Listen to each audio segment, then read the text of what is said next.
ज्या सुतिकांना म्हणजेच बाळंत झालेल्या स्त्रियांना दूध कमी प्रमाणात येतं किंवा येत नाही आणि आलं तर त्यांच्या बाळांचं पोट भरत नाही, अशा महिलांनी काय करायला पाहिजे?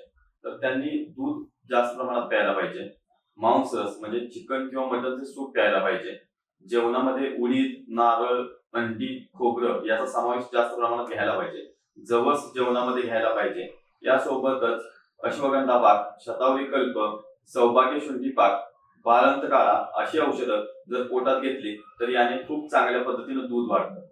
बऱ्याच स्त्रिया बाळंत झाल्यानंतर त्याच्या बाळांना त्यांच्या आजीकडे दिलं जातं आणि आईचा आणि बाळाचा संपर्क हा खूप कमी प्रमाणात राहतो आणि त्यामुळे प्रीती कमी प्रमाणात असल्यामुळं बाळांच्या विषयी मोह किंवा प्रेम आईच्या मनामध्ये कमी प्रमाणात उत्पन्न होतं आणि त्याचाच परिणाम आईला पाना फुटत नाही.